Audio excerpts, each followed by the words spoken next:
ጫዋ ይታጭም የጊዜ ሰልፍ ዞሮ ዞሮ እኛ አውርተንበት ተነጋግረን ለእኛ የተሻለው ይበጃል ያልነውን ነው አንድ ላይ የወሰንነው።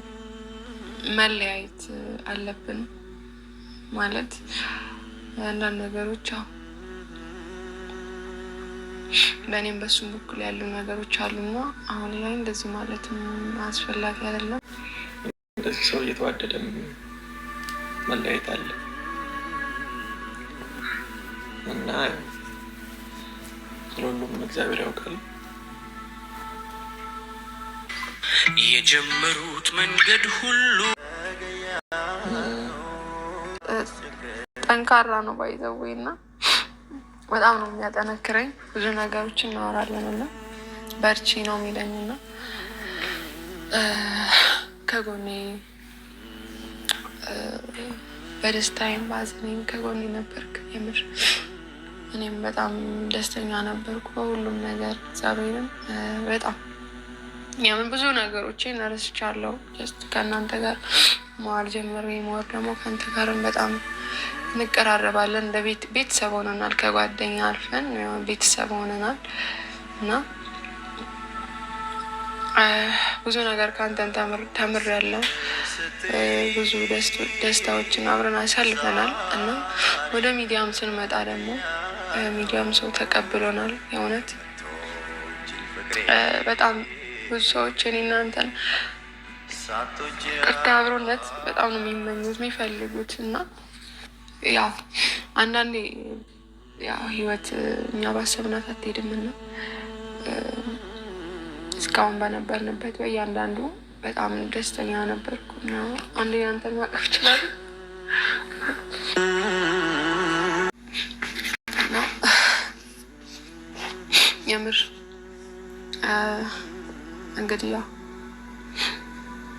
ከዚህ በኋላ ያው ፈጣሪ ከፈቀደ ምናልባት ነገሮቻችን ከተፈቱልን አብረን ልታዩ ትችላላችሁ። ደግሞ ያው ካልሆንም ደግሞ እኔ እና እሱ ያው በውስጥ እንገናኛለን። ያው ከዚህ በኋላ ያለን ነገር በሚዲያ ደረጃ ላንመጣ እንችላለን። ከመጣን ደግሞ ወደፊት እግዚአብሔር ብሎ እንግዲህ ነገሮቻችንን አሪፍ አድርገን ከተመለስን ደስ ይለኛል።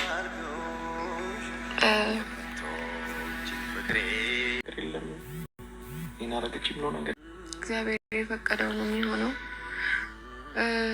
እና በጣም ወዳለሁ፣ በጣም አከብራለሁ። የእውነት ክፉ አይንካክ። ሰላም ሰላም፣ ጤና ይስጥልን ውድና እየተከበራችሁ ውድ ቤተሰቦቼ እንዴት አላችሁ? እንዴት ቆያችሁ? ሁሉ ሰላም ከእኔ ጋር ይመስገን። ሁሉ ሰላም፣ ሁሉ መልካም ነው። ውድ ቤተሰቦቼ ለቤቴ አዲስ ከሆናችሁ ማለትም ዛሬ የመጣችሁ ከሆናችሁ ላይክ፣ ሰብስክራይብ በማድረግ ከኔ ጋር እንድትሆኑ በአክብሮት ጋብዛችኋለሁ። ውድ ቤተሰቦቼ አትርሱት ሰብስክራይብ። ውድ ቤተሰቦቼ እንግዲህ ዛሬ ይዤ የመጣሁት ማለት ነው ውድ ቤተሰቦቻችን የአብና ሄሉ እንግዲህ መለየት አለብን። በቃን ከዚህ በኋላ በቃ እንደ ወንድም እንደ ዝም ብሎ ጎደኛ መተያየት አለብን፣ ይቅርብን ከምቦላ ያለች ነበረ ሄሉ። እንግዲህ ቪዲዮ ላይ እንደሰማችሁት ነው ማለት ነው። ሄሉ እንግዲህ ብዙ ጊዜ ብዙ ነገር ሰርተናል። ብዙ በቃ ሶሻል ሚዲያም ስንመጣ ጊዜ ብዙ ተቀባይ አግኝተናል። ብዙ ነገር ነው ያሳለፍነው። እንግዲህ ከም በኋላ መለያየት አለብን እንግዲህ ትላለች ማለት ነው ሄሉ። እንግዲህ ወደ ቤተሰቦቼ እንግዲህ የአብን በጣም በጣም በጣም ማለት ነው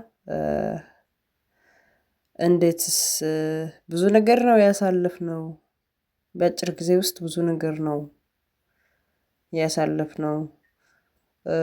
እኔ ለሶሻል ሚዲያ ብዙም አይደለሁም ነበር ከአንቺ ጋር ከተገናኘው በኋላ ብዙ ነገር ነው አየሁት።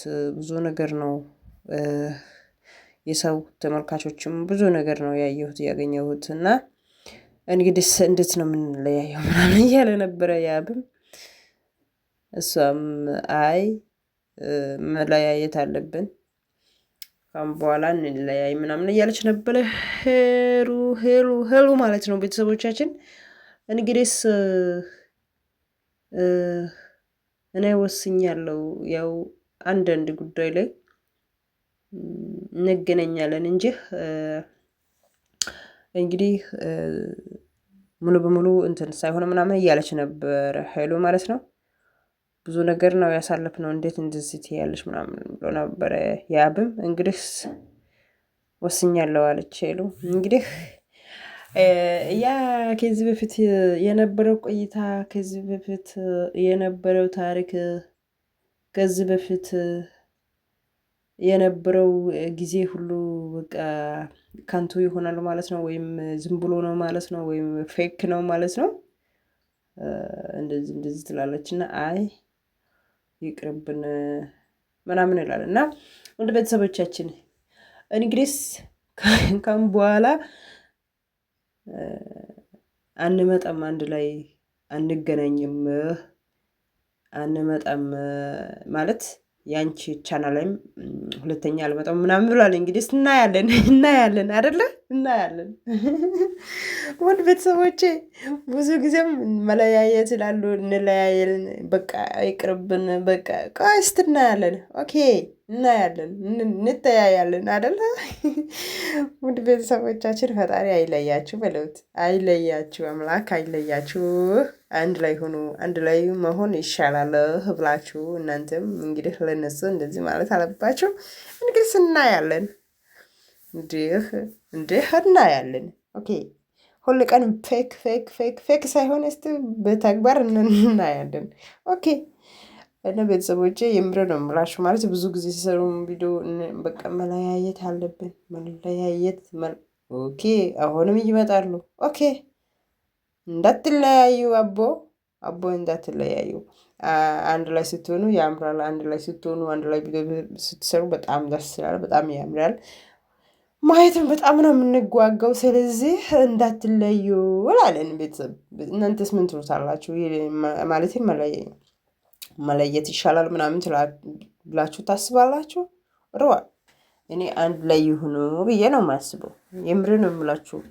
አንድ ላይ በቃ አላል ደስ ይላል። አንድ ላይ ቪዲዮ ሰሩ፣ አንድ ላይ ሲሆኑ አንድ በቃ ያም ደስ ይላል። እና እንግዲህ ሲሄዱ ወስነናል አለች። አረ እንዳትወስኑ እንጂ የፈጣሪ ስራ እኮ ማን ያውቃል? ፈጣሪ ስራ ውስጥ እኮ ማንም አይገባም። እግዚአብሔር የፈቀደው እንጀራ ነው የሚበላው። መለያየትማ እንደዚህማ እንዲህ ብዙ ጊዜ የራሱ ሀሳብና የራሱ ፍቃድ የራሱ በየሆነ በቃ የራሱ ፍላጎት የራሱ እንትን ይመስላል። እግዚአብሔር የፈቀደው እግዚአብሔር ያለው ይሆናል። የምረን የምላችሁ እኔ አሁን ከልቤ እያወራሁት ነው ያለሁት። ለምን የሱ የእግዚአብሔር ፍቃድና የእግዚአብሔር ሀሳብ የሱ እግዚአብሔር ያለው ይሆናል እንጂ ሰው የራሱ ሀሳብ ላይ የራሱ በስጋ የተነሳው ነገር እኮ በቅርብ ጊዜ በቃ ይሆናል አይደል? ድብት ይላል። ለምን እንደዛ አልኩት? በስጋ ከተነሳቸው በቃ ካንቱ ማለት ያኔ 2 ቀን 3 ቀን እንትን ይላል። በቃ ከዛን ድፍት በቃ በእግዚአብሔር ፍቃድ የተነሳው ነገር እሱ እግዚአብሔር የፈቀደው ነገር ይሆናል።